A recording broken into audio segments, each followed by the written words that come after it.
Hi, I'm Mitch Gallagher. Welcome to the Sweetwater Minute. This week on the Sweetwater Minute, we are joined by Tony McCall, Managing Director for North America for Ableton, and Dennis DeSantis, Head of Documentation for Ableton. Thanks for coming in, guys. No, thank you for having us. Appreciate you being here. You were here this morning giving a demo and showing off some of the new things for the sales engineers. And you guys have some big stuff coming up. That's probably the biggest release of the history of Ableton. We have the Live 9 family, right? And our first hardware piece, a new instrument, Push. Mm-hmm.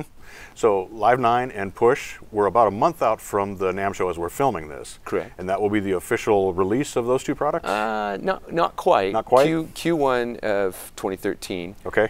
But I would say sooner than later. So. Okay. All right, great. So we're within sight. Yes, we're within sight. And in the meantime, at the time that we're talking here, right, there are specials. If you purchase Live 8, you get a nice upgrade. Killer and things, deals right now. There's an up to 25% off the current offering from Ableton, and any customer that purchases that will get a free upgrade to Live 9 Standard or Live 9 Suite. Very nice, very nice.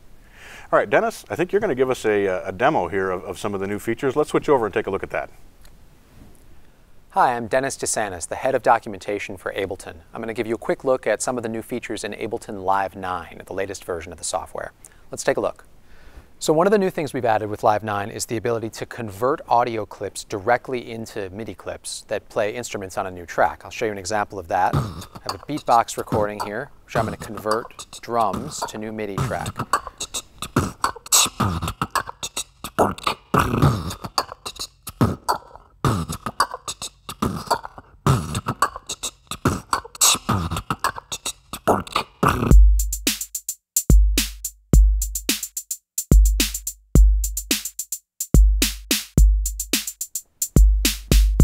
So we have three algorithms for this. One that does drums, and as you can see, it extracts not only the rhythms, but also it can identify timbre. So it finds kick, snare, and hi-hat sounds and places them into the right note lanes on the new MIDI clip. Of course, you can swap out the sounds to play anything.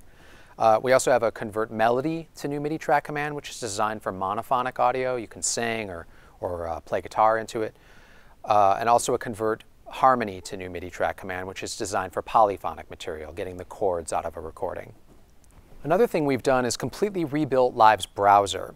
As you can see here, it's divided into two panes. On the left, you can select categories or types of sounds in the Browse section, and then in the Places section, you can focus on individual files or individual folders anywhere on your drives.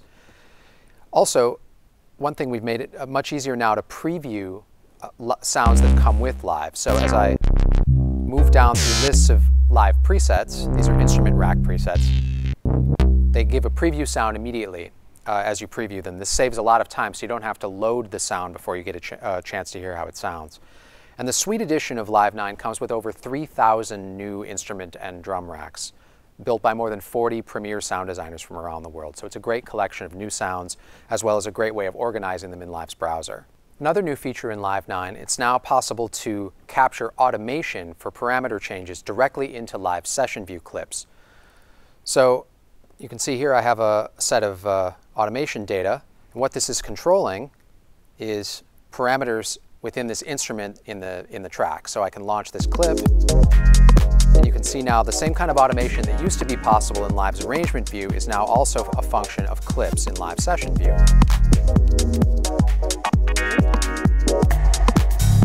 We've made some other changes to how envelopes work, both in the new Session View automation and in the arrangement automation in Live. It's now possible to curve automation. So you can see I'm holding down a modifier key and then adjusting this one segment here and do a slightly larger one to make it more clear what's happening.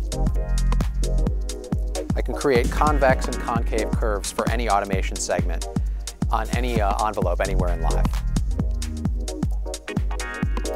So we have a number of new and improved audio processing devices in Live. We've completely overhauled Live's compressor, EQ8, and gate devices, making them easier to use with new visualizations, as well as sound better under the hood, and a new compressor called the Glue, which we developed with our partner Cytomic. It's an analog modeled bus compressor. So one thing I can show you, the EQ8 now allows you to pop a spectrum out into the main view, and you can see the results of the output spectrum here. There's a bunch of new filter types as well. The filters sound better and use lower CPU than in previous versions of Live. In the compressor, We have a whole new way of visualizing gain reduction over time. I can adjust this orange line here, and as it meets the peaks in the audio, this additional line on top shows the instantaneous amount of gain reduction as it happens over time. And then the glue compressor that I mentioned before is this analog modeled bus compressor. It sounds great on whole mix buses or submixes, as well as on drums or even on individual tracks. Max for Live is an add-on product that we introduced with Live 8 in development with our partner Cycling 74 that allows anyone to build their own devices for use in Live. You can go farther beyond what you could ever do with a VST or audio unit plugin, because you can really change the way other devices in Live work. As an example of that, I can click this map button on our Max for Live LFO here and immediately map it to this macro here, which is adjusting filter frequency. And then I can adjust the rate of the LFO to then modulate this parameter over time. When we introduced Max for Live with Live 8, tons of people began developing devices for it, and now with Live 9, it's available as part of the Ableton Suite Edition, which is the flagship product. In addition, it comes with a whole bunch of new Max for Live devices, including control devices like this LFO, a bunch of new instruments, drum synthesizers, as well as, in addition to the things that we make, things that other artists make and are giving away for free all over the internet. In Live 9, we've made a lot of changes to the editing workflow, particularly for MIDI clips. So we have a whole set of new transformation tools here that allow you to make changes to the contents of a MIDI clip that are musically related to the material you had before. For example, this reverse button, start the clip playing. I can flip in time all of the notes that are in the clip. I can also invert their pitches so they maintain the same interval distance from each other, but now play in the opposite direction. We also have ones that are a legato command that automatically extends the selection of notes so they meet up immediately to the beginning of the next note, and a duplicate loop button which immediately doubles the contents of the loop and extends the loop brace out to meet the entirety of the new material. So a bunch of quick MIDI transformation commands to create new material out of existing material in MIDI clips.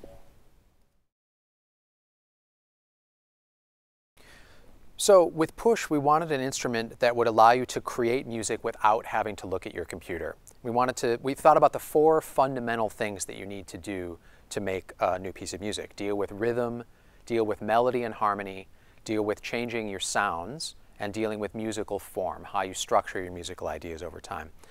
So first I'm going to show you how we approach working with rhythm on this instrument. Because we have so many pads, we can accommodate both a real-time 16-pad playing mode and step sequencing at the same time. So these 16 pads here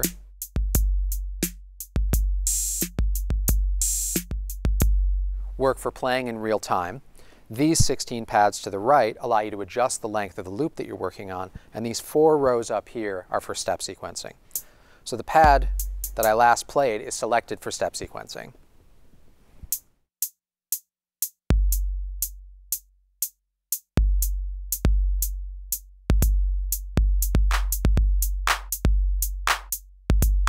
So I can quickly build a step sequence pattern just by changing the instruments that are selected and then entering the steps along this timeline here.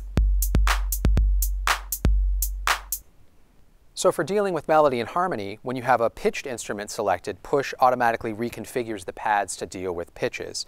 So now what we see here is that each of these pads represents a note, a diatonic note in this case. The blue pads represent the tonic of the key that we're in. The white pads represent the other diatonic notes. So I can play scales, just like that. And I can also switch now to a different key. I'm now playing in G flat major instead of C major. But because our pad grid is completely symmetrical, I can switch using the same fingering patterns just by switching through the key centers here and different scale types up here. We can also switch to a chromatic mode, which in the in-key mode we had before, the notes that were out of the key weren't visible at all, and now in chromatic mode, they're represented by unlit pads here. So again, the blue keys are the tonic, the white keys are the other notes that are in the key, and then the unlit pads represent the notes that are out of the key. So once I have a sound selected, these 8 encoders up here are automatically mapped to the most musically useful parameters for that sound. So I can dial in changes to the sound. As I play with the pads with one hand, I can dial in changes to the sound with the other. And of course, I can capture all of that as automation in the project that I'm working on. So far we've used these pads to enter notes. We can switch from note mode to session mode when we want to start organizing our musical ideas. And now, instead of representing individual notes, the pads actually launch an entire musical idea. I can press these buttons individually to launch clips, or I can fire a whole group of them at once by pressing these scene launch buttons here.